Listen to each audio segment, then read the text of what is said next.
So welcome to another Ride with the Revel video. I'm the Revel, and we are currently on the 401 just off at En route, heading towards my buddy's place in Alexandria.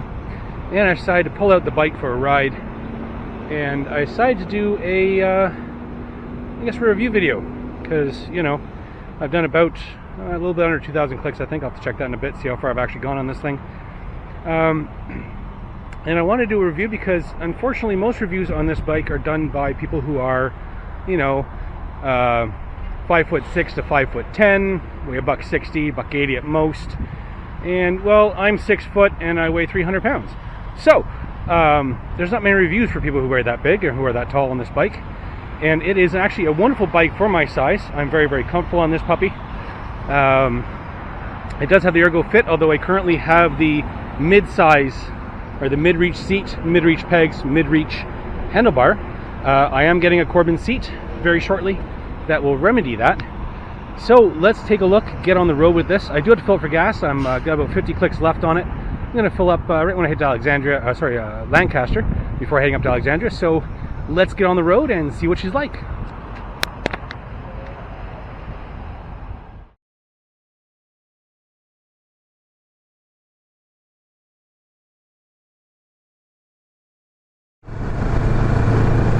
Hello and welcome to another Ride with the Revel video. My name is the Revel, and this is the Vulcan S650 from Kawasaki. This bike is actually a pleasure to ride. I'm going to do a quick review on this thing. I do have some points down on my screen. I don't know if you can read it or not because of the sun, but we're going to go over a few of the good things, a few of the bad things, and we'll see how we go from there. So right off the bat, this is a forward peg position bike. I compare it usually to the Revel 500 from Honda, which is what my buddy rides. His is a standard peg position. This is a forward peg position. Basically your legs are at more than a 90-degree angle, which is great. Very comfortable for long rides.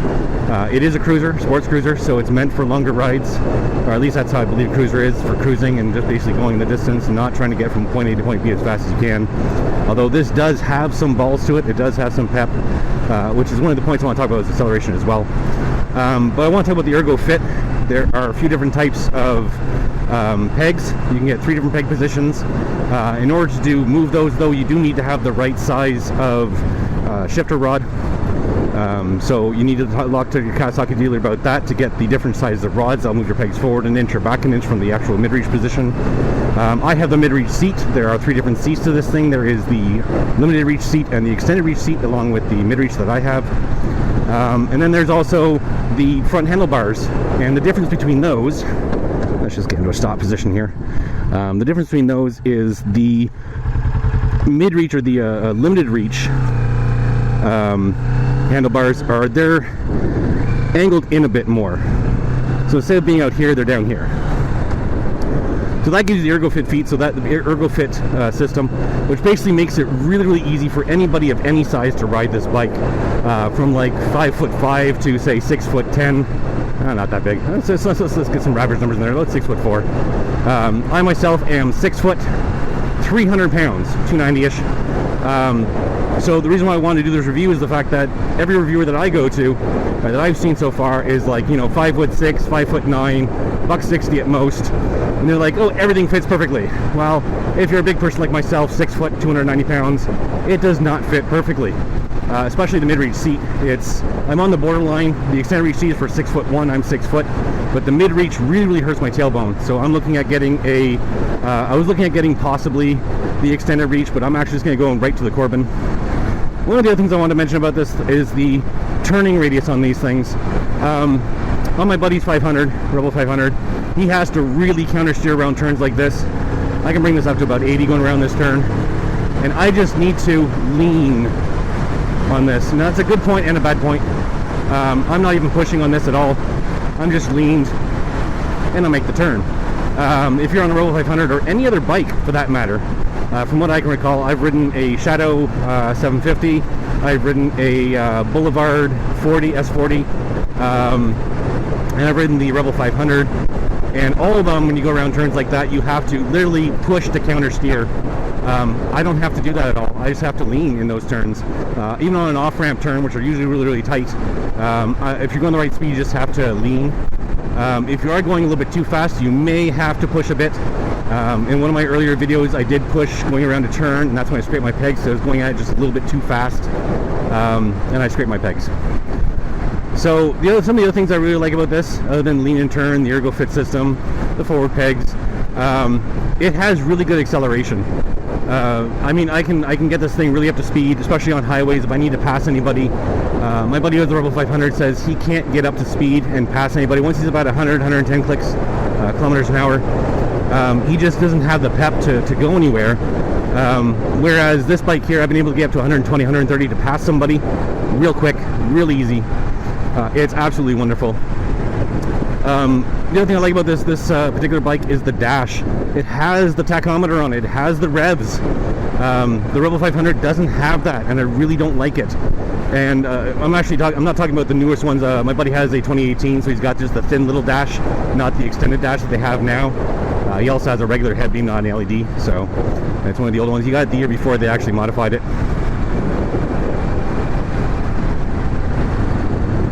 Just gotta pay attention here. Sorry, folks. So I'm coming up to a stop, and I'm turning down the highway, rolling down the highway. Got no traffic to the left of me, not to the right of me.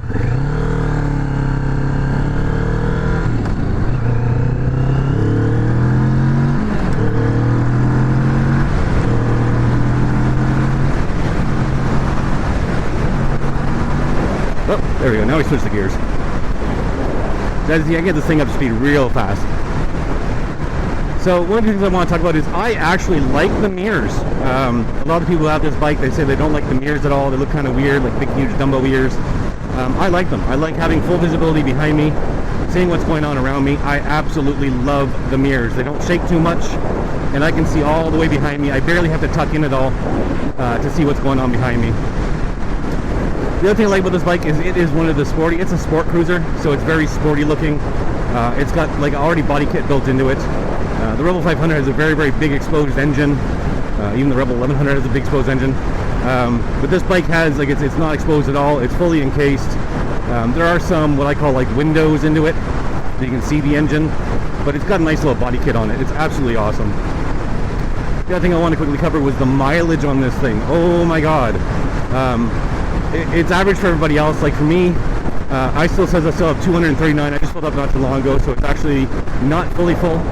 It's got some mileage on it already. But I can get probably about 250 clicks out of this. I can make it easily home and back to my buddy's place, 111 kilometers each direction. And I sometimes deviate from that. So I mean, I can go home and back without having to refill my tank, and it's absolutely awesome. So again, at least it's like 222 kilometers per tank, and I still have some left in there to go a little bit further. So I'm bumping it up to about 250 clicks, and that's with highway passing and having to get up to speed and all that kind of stuff. You do end up burning a lot more fuel when you're trying to accelerate heavily. But if I basically just held it in the ergo mode, which basically, if you're looking at the dash right beside the time, there's that 3 circles. That's the ergo dash mode. And that basically means that you are running the bike as ergonomically as possible, the best fuel mileage, etc. And you'll see the number at the top, right? 236 right now. That will change back and forth. That's my range. I always keep that up. I don't basically put on my mileage or anything like that, or how far I've gone on the bike in total, which is about almost 2,000 clicks. Fairly new bike. I already gone through my 1,000 maintenance. What a breeze. Beautiful. So I always keep it on the range. I don't keep the trip odometer. I don't do any of that. I just keep it on the range. And that allows me to gauge how far I need to go before I can go to a gas station. So now I've mentioned all the things I really, really like about this bike. Now it's time to talk about the stuff I really don't like about this bike.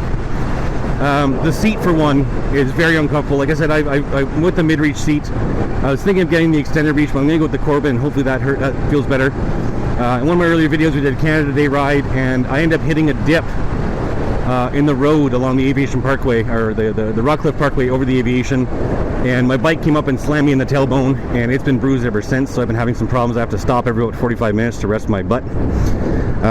So the seat is definitely something that is a stock seat. Stock seat on almost every entry-level bike you're going to have to change and do something with. My buddy, for his Revel 500, he went to a seamstress, got it redone, put some nice medium density foam in there and some gel padding, and now his seat's actually quite nice. But the stock seat is just crap. Like I said, the leaning in turns is both a good thing and a bad thing. Most bikes, you will not lean in turns. You have to actually push and do some counter steering. So while this bike is a great beginner bike, if you're looking to change to another bike, just be forewarned that you won't be leaning in turns. You will be pushing in turns for sure. One of the things I don't like about this bike is the stock headlight. It's one of the few entry-level bikes that has not gone LED yet. It's still a halogen bulb. It's a very not so bright halogen brown light. So I'm going to be upgrading that very, very shortly. I'm going to be putting some light pods as well. So if I do night riding, at least I can see the whole road. And the other thing that it's kind of crappy on this bike, I'm just going to pop my windshield a bit here so I can breathe while I'm waiting for the train to go by. No windshield on this thing. Even if you get the cafe shield, it's still not enough. You need to put a windshield in, especially if you're going to do highway rides. Highway rides put a lot of pressure on your chest. It really wears out a biker real quick. So I'm probably going to be looking at getting the windshield. The only thing that I want to note about this is a lot of the add-ons for these bikes, except for like tail bags, $200 some odd, but a lot of the great add-ons for this bike are $400 and above. You want a light bar on the front that gives you the 2 light pods, $400. You want a brand new light like the matte Gecko light for the front that's really nice and LED, $400. You want saddlebags, $400 to $800, right? So it's fairly expensive. And even if you want a windshield, it's $200 for the windshield, $200 for the brackets, it's $400 for the windshield. So it gets quite expensive. So but I'm gonna get light pods. I'm gonna put on my own pods. I'm not getting the light bar. I'm gonna get my own pods. It'll cost me like $40. Get somebody to install them for me. It'll be a little bit easier. But yeah, what else can I say about this bike, man? I love riding it. Every chance I get, I ride. And like I said, I love going out to my buddy's place on weekends because it's an hour and a half ride. 2 hours of the breaks I have to take because of my butt, because of the seat. But that'll soon be just an hour and a half ride of just cruising down the highway. And highway on this is a pleasure. Like I said, you can accelerate and pass and do anything you want to do. This bike is very, very nimble. It is a great starter bike, like I said. But be forewarned, like I said, if you're going to go to another bike afterwards, be prepared to have to push in turns and not just lean. That's what I love about this bike, is that it leans. And this is going to be my bike for a long time. It's my first bike. I just got my license not too long ago. And it's probably going to be my last bike for a very, very long time. I am going to probably upgrade a little bit later on in life to something like a Harley or something like that. But for a beginner, having this bike, it cost me under 10 grand. Like most entry bikes, they're under 10 grand. And it's a pleasure to ride. Like it has balls. Like this has been listed on one video as being in the top 10, mind you, it is 10th place, being one of the fastest cruisers, and it is fast. The acceleration on this thing is absolutely amazing. It's got balls. You want to get up to speed and go, it's like 4 point some odd seconds to get up to 100 kilometers an hour, or 0 to 60, I think, in miles. Absolutely amazing. This bike is so much fun. I don't regret the purchase. I was looking at a Vulcan 900 as being my first bike, but when I saw how skinny that front tire was, I just sort of changed my mind and said, you know what, the Vulcan 650, I was looking at trying to find a bike that would have enough balls to carry me. Again, I'm not your average person. I am 6 foot, 290 pounds, and I need something that I can get up to speed and go, and this thing has the horsepower for it. This thing has 61 horsepower. The Revel 500 has, I think it's 40, and I think the 900, the Vulcan 900, I think is around 50. So this thing definitely has the horsepower and the torque to get me up to speed and keep me going for a person as large as I am. So I think that's going to be it for the review. I mean, I'm probably going to be recording the whole trip home, but I just wanted to get that review out of the way. I might do a little bit more review on the highway when I get on there, just because of the fact that this thing does pick up speed on the highway. And I do want to display that and see how it is. I'm already going almost highway speeds here. This is an 80. I shouldn't be going so fast. But like I said, this bike is very, very nimble. You swoosh back and forth, barely even touching the handlebars to do this. Around those big bends, like I said, you just gotta lean into them and you're gonna turn. But definitely, if you're gonna get this bike, remember that the seat is not gonna be the greatest seat. I mean, if you're a $190 or a $160, you're 5'9", great, go ahead, use the custom seat. But if you're not comfortable I would definitely recommend a Corbin seat. They are a bit on the pricey range, but you are only buying it once. It is worth it, in my opinion. It's like $400 or $500 US. I don't know what it is for shipping down there, but being a Canadian, after the conversion rate and the $150 shipping, it came to just over $800 Canadian for the seat. So I haven't gotten it yet. I should be getting it within 2 weeks. I ordered it about 3 or 4 weeks ago, and that's the turnaround time for them. So there is a turnaround time. But then again, the Kawasaki extended reach seat is on back order to about the same time that I'm going to be getting the Corbin seat. So that was the reason why I wanted to go with Corbin. There's already a back order on the actual extended reach seat, so I figured, why not just do an upgrade? Because I heard as well from people who have the extended reach that it's not exactly that more comfortable either. So, might as well go with something different, right? So I hope to have more content coming up on this channel. I know I don't do a lot of voice stuff. I do a lot of music stuff. Try and promote some artists and stuff that are, royalty free type of thing. I do have some of my own music that I might be posting as well that I used to do when I was younger. But I do want to do a review on my buddy's 500. I'll be doing that within the next few weeks when I'm back at his place. But as for that, that's it for the review. Like I said, it's a wonderful bike. I love it. It's got the balls to get you up to speed when you need to. The only thing I don't like is night driving with it right now because it has that halogen light. It is not that good. Not that bright at all. So, change it out. I'm actually just changing the bulb myself. I'm not getting the matte get-go light just yet. Because like I said, it's like $400, $500 US. That's going to be like $600, $700 Canadian. I want to basically get the first season done and over with. I might invest in it next season. Same with the windshield. I'll probably be putting that in next season. I do want to get tail bags, but I don't have passenger pegs on this. It didn't come with passenger pegs. This is the 2020 Vulcan S650 SE. So it's the purple gray one. It came with no passenger pegs at all. So I know that a lot of the kit for the saddlebags, they hook into the passenger pegs. So I'm going to try and find an option that doesn't do that. Other than that, this bike is great as stock.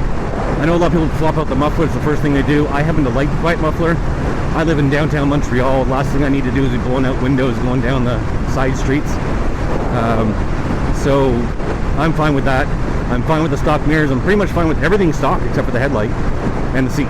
That's pretty much the only two things I'm really looking forward to swapping out and making better. So that's it for my review. My name is the Revel, and again, this is the Kawasaki S650. Beautiful bike. This thing is a beast. For an entry-level bike, for a beginner bike, it is absolutely amazing. Don't be afraid of it. Yes, it's a 650, not a 500, but it is absolutely amazing for beginners. Like I said, it's an easy ride. You just got to lean into turns. It's a beautiful, comfortable ride. Once you get something on the seat, I have a water air pad that I bought off Amazon for like 30 bucks just so I get my Corbin. I didn't want to invest in a gel seat because the gel seat costs like $200. And I'm just going to be swapping it out, so why bother?